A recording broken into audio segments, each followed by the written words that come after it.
Dans cette deuxième leçon, on va voir maintenant comment faire les synchros. Tu as vu qu'on avait du son en externe, donc capturé avec un enregistreur, et le son qui est sur les caméras. Pour pouvoir travailler, il faut qu'on synchronise tout ça, de façon à avoir le bon son qu'on a capturé en synchro. Et donc, on va le faire de la meilleure manière. On va voir les deux manières qui nous permettent de le faire. Et on va choisir la manière qui nous permet de le faire et qui marcherait même si on était sur un plus gros projet. Parce que là, même si c'est un petit projet, c'est pas une raison pour faire les choses pas correctement et de bâcler le travail. Là, on est à une étape où on pourrait commencer le montage, donc comme ça directement, on prend nos rushs, on balance tout dans une timeline et on commence à monter. Mais on va rester stratégique parce que là, on est encore une fois sur un petit projet. Mais si c'était un plus gros projet, il faudrait bien entendu être stratégique et organisé. Donc ma méthode à moi, comment on fait pour être stratégique et organisé, on va commencer déjà par choisir comment on fait les synchros. Puisque là, on a vu qu'on avait du son externe. Donc on a plusieurs solutions. Soit on fait les synchros manuellement directement dans la timeline. Donc ça, on va le faire, on va le voir dans un second temps. Ou alors, on a aussi la possibilité de synchroniser directement ici, donc dans la partie Media Pool. Et donc, on va pouvoir synchroniser, donc soit manuellement, soit avec la synchro automatique. On va donc tester ça, puisqu'on sait que ça va avec ce son-là, hein, puisqu'on n'a pas de déchets, on n'a pas de mauvaise prise. Et donc, du coup, on va simplement afficher comme ça et chercher le clap pour faire la synchro, bien évidemment. On fait play. Cette vidéo, c'est Alors, on va pas se prendre la tête à tout regarder. Le clap, il va être assez facile à voir. Top. Donc là, on se cale sur le clap. Le clap, c'est pas compliqué. Là, on l'a fait avec les mains facilement. Tu peux le faire avec un vrai clap. Tu peux le faire ce que tu veux. C'est vrai que quand tu es en situation comme ça avec un client, lui mettre un clap dans les mains, c'est bien parce que ça le fait rire, ça le détend. Mais en même temps, c'est pas forcément la solution. Et l'idée dans ces petits setups de témoignages clients, quand les gens sont pas à l'aise face caméra, c'est de faire en sorte qu'on soit au plus simple possible et le moins extravagant possible. Donc là, on n'est pas au clap. Voilà, là on est au clap. Les mains sont fermées, on a bien une image claire des mains fermées. Et donc on va chercher le son qui va en face. On va passer en waveform ici. Et on va charger simplement le son qu'il y a ici. On voit qu'il s'est chargé automatiquement. On va regarder où est-ce qu'on voit le clap. Donc si on parcourt comme ça, et ben non, raté, c'est pas le bon son, puisque du coup ça va être celui-ci. On clique et là on voit qu'on a le clap par là. Donc on va aller voir ce que donne ça. À mon avis, le clap, il est ici. Si on avance un petit peu, voilà. Tac. Et voilà, image par image, on a trouvé le clap. Maintenant, on va appuyer sur ce petit icône qu'on voit ici, la petite chaîne, et on va lier les deux. Et donc là, automatiquement, si on regarde cette image-là, maintenant, voilà, elle est liée à ce son qui est ici. Donc ça, c'est très pratique. Et donc maintenant, on va juste faire une petite inspection qui est très importante. C'est de simplement cliquer sur ce plan, faire clic droit. On va aller sur Clip Attributes. Et là, on voit qu'on a notre channel audio, on a notre vidéo. Donc là, on n'a rien, on n'a pas besoin d'interagir ici. Nous, ce qu'on va faire, c'est uniquement de l'audio. Et là, on voit qu'on a un problème, puisqu'on est en 5.1. Et du coup, nous, on n'est pas du tout en 5.1. Il y a un seul micro, c'est du stéréo. Il n'y a pas de 5.1. Donc on va changer ça. On va cliquer ici, on va passer en stéréo. Et il y a une petite spécificité, c'est que mon enregistreur externe, donc qui a enregistré le micro XLR, il enregistre sur plusieurs pistes. Et en l'occurrence, moi j'ai enregistré sur la piste 4. Donc du coup ici on doit mettre channel 4. Non pas 3, 4. Voilà. Donc là on a la channel 4. Si tu regardes bien, il y a des channels qui sont embed. Donc ça veut dire qu'elles sont dans le fichier d'origine. Donc ça c'est tout simplement l'audio du fichier d'origine, donc qui est lié à la vidéo, hein, qui est donc embed, qui est intégré à la vidéo. Voilà, embed c'est intégré. Donc ça c'est l'audio d'origine, ce qu'on pourrait appeler le son témoin. Mais moi ce que je veux, c'est celui que je viens de linker, tu te rappelles, en appuyant sur le petit lien à droite dans la colonne du son. Voilà. J'ai 29 ans, j'habite à Brie-sur-Marne, dans le département du Val-de-Marne. Je suis webmaster. Voilà, donc là on a notre son synchronisé, c'est nickel, c'est parfait, on n'a pas de questions à se poser. Je reviens sur un truc, si toi aussi tu rencontres cette chose-là d'avoir donc du son qui est multipiste, donc tu vois accessoirement là c'est marqué 6 pistes, que ce soit en fiction ou n'importe quoi, l'enregistreur peut faire 6 pistes. Tu peux aussi sélectionner le son comme ça, faire un clic droit, Clip Attribute, Et là, tu peux changer directement ici le son stéréo. Donc voilà, moi je vais remettre ma channel 4. Channel 4. Et là, admettons que par exemple, je sois tout simplement, je sais pas, sur un setup avec plusieurs acteurs et donc plusieurs micros branchés au même enregistreur. Je vais ici me mettre en stéréo, ajouter une nouvelle piste. Et donc là, je vais choisir par exemple, si j'ai un acteur sur la channel 3, ou même peut-être, je sais pas, c'est une interview, j'ai le présentateur sur channel 3, je fais OK. Et donc là, j'aurai tout simplement mes deux pistes et j'entendrai les deux en même temps. Donc ça, c'est très pratique pour gérer les fichiers multipistes et c'est vraiment super bien parce que tu peux après me le modifier pendant le montage et on verra ça plus en détail. Nous, on n'a pas besoin de ça, donc on va la retirer. On va juste faire OK là-dessus et donc après, on vérifiera bien que tout marche avant de faire le montage. Donc ça, c'était la méthode numéro 1. On a synchronisé cette partie-là, donc le premier. On va faire play pour... Je suis auto-entrepreneur, j'ai monté ma société. Voilà, réécouter, donc on est bon.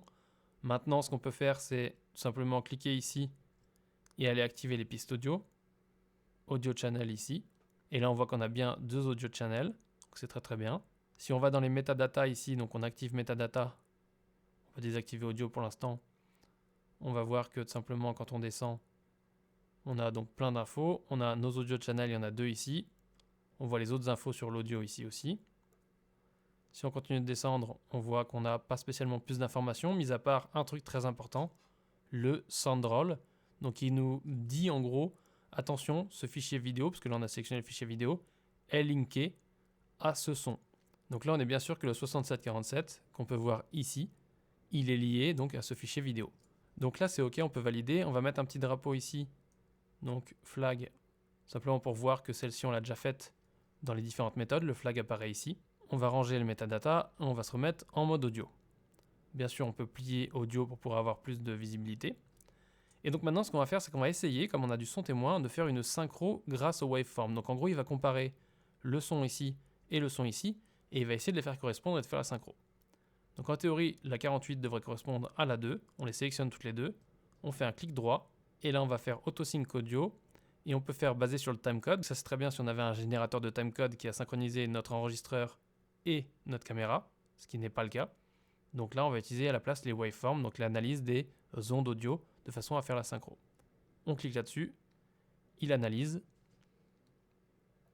Ça peut prendre un certain temps. Il vient de finir l'analyse, on va aller vérifier donc si on a bien nos pistes liées. Pour ça, on a juste à sélectionner, comme on l'a vu, l'audio ici. On peut aller dans Metadata, on va regarder les Metadata. Donc visiblement, oui, c'est bien lié. On va faire un clic droit et on va aller ici dans Clip Attributes.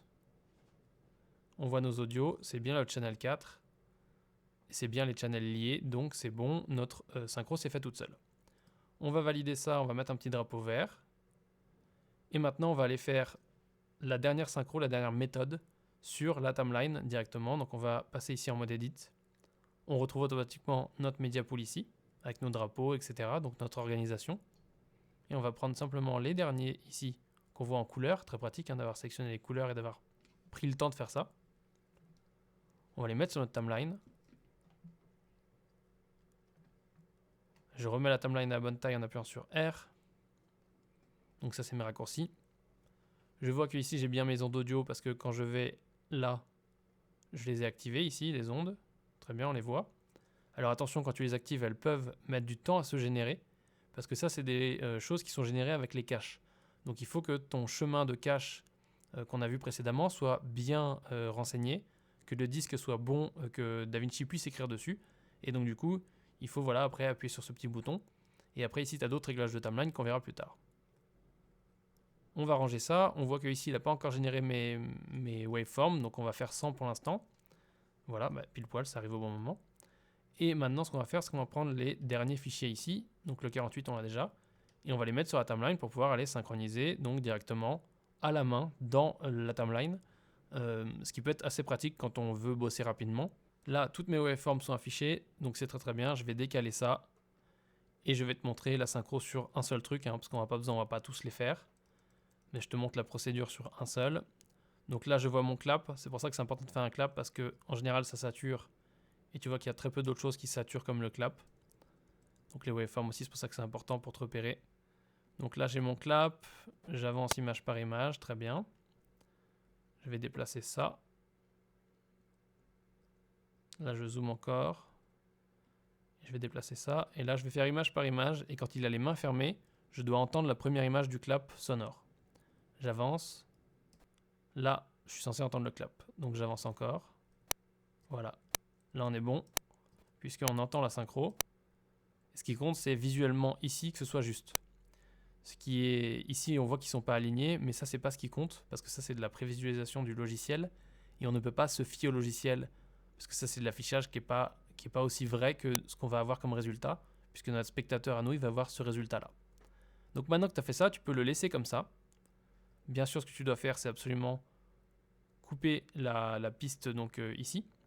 Donc on va les délier déjà. Une fois qu'on a délié, on sélectionne, on désactive la piste, donc on fait clic droit, disable, enfin enable, disable, donc ça va désactiver. Elle est toujours là, mais elle n'est pas audible, et quand on va faire un export, elle ne sera pas audible. Tu vois ici qu'on a un petit M comme mute, donc c'est comme quand tu actives le M ici. Donc là, elle est mute automatiquement.